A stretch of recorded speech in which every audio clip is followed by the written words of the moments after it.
Hello and welcome to the Brian HORNBACK podcast. This is episode number 9. And we're going to kind of pick up back where we left off on episode 8. Episode 8, we talked about the Tennessee House Republican Caucus, and we talked about the recent caucus elections, and we talked about some campaign finance issues going on, some campaign funds being swapped between a state representative candidate and a congressional member.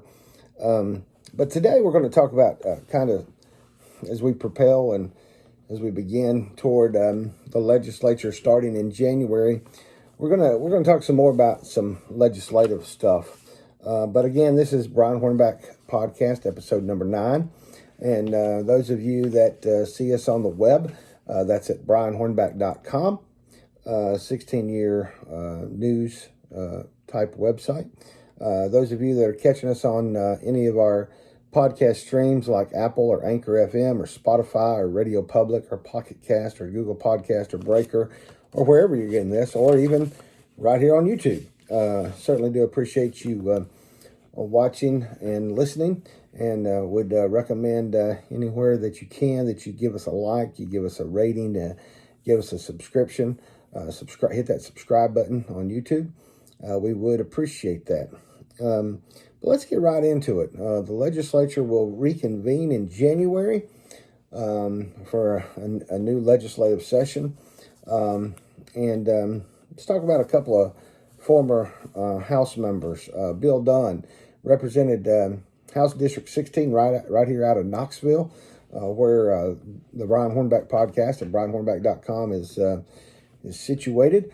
Represented House District 16 out of North Knoxville, and he'd been serving there in the legislature since 1994.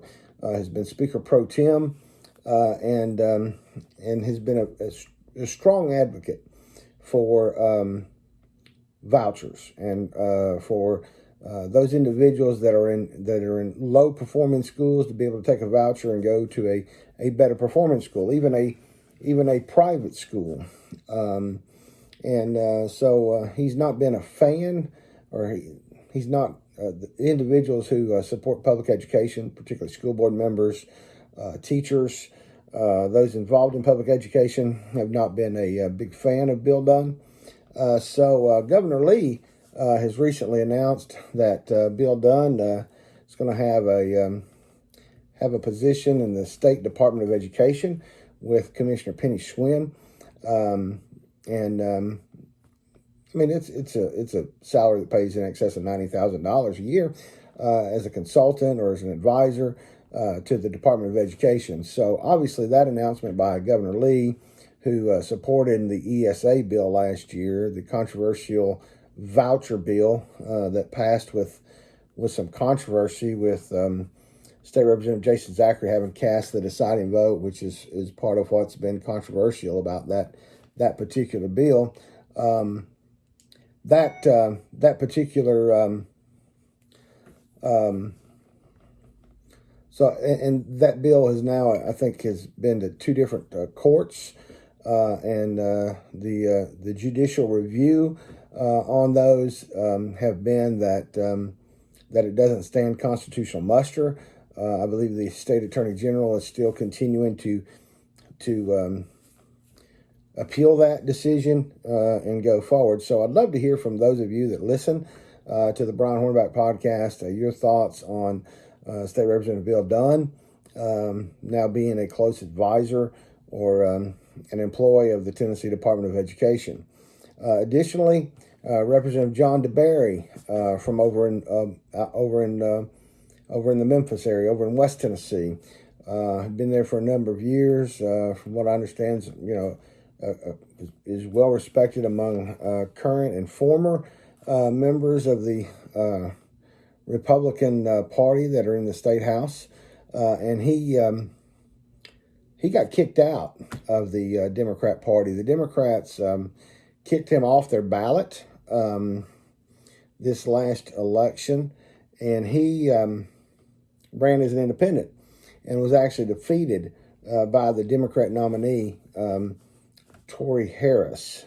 And so Governor Lee has now appointed Representative John DeBerry as a senior advisor on the cabinet level to the governor. And so anyone that has any thoughts on that, would love to hear your thoughts. You can email me your thoughts at brianhornback.com, and might share them right here on the podcast, or they might show up on brianhornback.com. But also during that caucus meeting where they elected their leadership for the next legislative session, the caucus really took I was going to call it an unprecedented move, but it's really not an unprecedented move. They're closing their sessions to the public. Now, first of all, let's talk about the fact that, the public really doesn't care what the caucus does, I don't think. But individuals in the media, like the Tennessean, the newspaper in Nashville that's owned by the same company that owns the Knoxville News Sentinel and owns the Commercial Appeal in Nashville and Memphis, they want to be in those caucus meetings because, again, the Tennessee House Republican Caucus, if I can remind you, is made up of 73 of the 99 members of the Tennessee House of Representatives. And so, what that caucus does in caucus meetings is important, and the public have a right to know. But when we say the public has a right to know, what we're saying is that the media should have access, so that the media, whether that be brianhornback.com or whether that be the Tennessean or whether that be the Tennessee Star, any media in this state should be able to go into those caucus meetings, because what happens in those caucus meetings is sponsors and legislation is discussed in that caucus. And so I believe it's important that the public have a right to know. And so I think that those caucus meetings should be open to the media, because I think that's how we help to know that the sausage is being made. Interestingly enough, the only member of House leadership in the last legislative session that had an opponent, Representative Jeremy Faison from Cobb County, he was quoted as saying that we like to handle our business privately. Well, it's interesting that Representative Faison would say that, because the very legislature that wants to deal with their business privately have legislation in Tennessee Code annotated that doesn't allow any other governmental entity to meet privately. That's called the Sunshine Law. And so whether you're a school board, whether you're a board of health in Knoxville, whether you're a county commission, a city council, you can't meet privately to discuss private business or governmental business. And so it's interesting that Mr. Faison would take that kind of approach. We're coming up on the halfway point here on the Brian HORNBACK podcast, and just want to throw out a couple of reminders to you. Number one is that I would like for you to go follow my friend Stokes Nielsen, Stokes and Friends podcast. Stokes, Stokes, And, Friends, Friends, Stokes and Friends podcast. You can find that on YouTube. You can find that anywhere that you find, in particular, the Brian HORNBACK podcast. You can also find him on Instagram, but with that one, it's Stokes, the letter N, Friends. So go out and follow my friend Stokes Nielsen. He's a singer-songwriter based out of Franklin, Tennessee area, and has some really great, interesting stuff that's not necessarily about politics. Also would remind you about two Knoxville-based companies.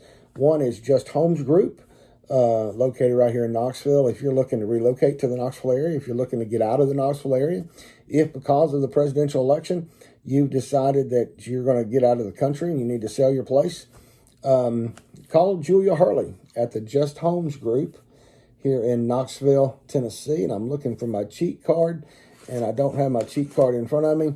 So just search Just Homes Group. They're affiliated with Realty Executives in Knoxville, Tennessee. But just search justhomesgroup.com, and Julia Hurley will get your house sold. Or if you're buying, she'll find you what you're looking for, and she'll help you buy that house. Also, Interagency Insurance, based in Knoxville, Tennessee. They can write business in 38 states. They've been in business since 1966. My friend Lou Moran III is running that business. And so for all your insurance needs, call Interagency Insurance, based in Knoxville, Tennessee. Now, since I've been an avid podcast listener, okay, for years, and listened to a lot of different podcasts. And sometimes I'll listen to podcasts for a long time, and then sometimes I'll quit listening to that one and I'll listen to something else. A lot of my podcast listening varies. I listen to a lot of motivational stuff. I listen to a lot of entrepreneurial stuff.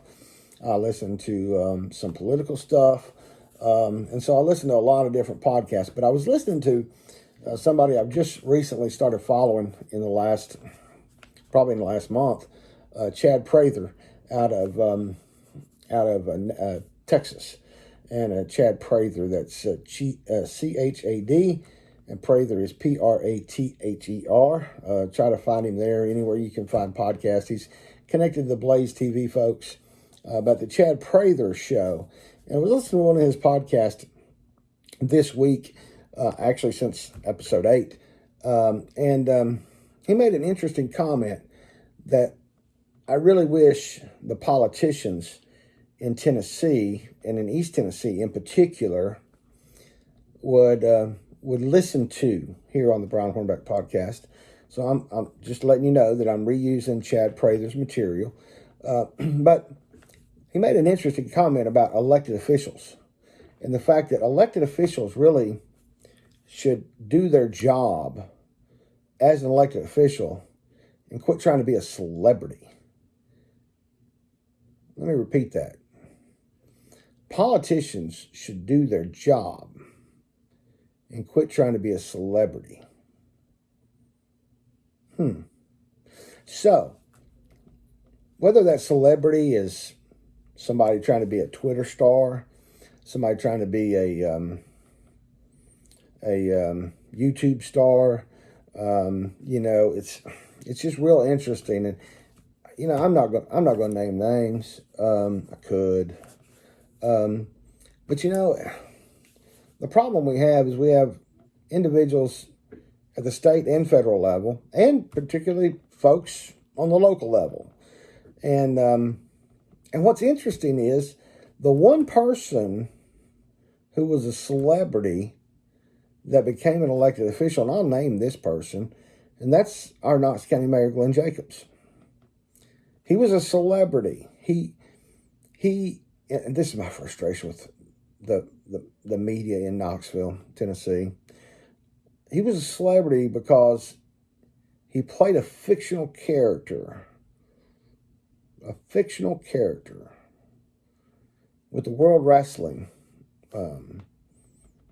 with the WWE. So he was a fictional character who became a celebrity, who then became mayor. Now, he's not what I'm talking about on people doing their job and not being a celebrity. Because with Mayor Jacobs, he was a celebrity that became an elected official. He's not out there advertising that he was this fictional character. However, our local media, in particular the daily print paper, continually use him for clickbait, for internet traffic, in using his fictional character name. Our TV stations are not as bad, but they still do it too.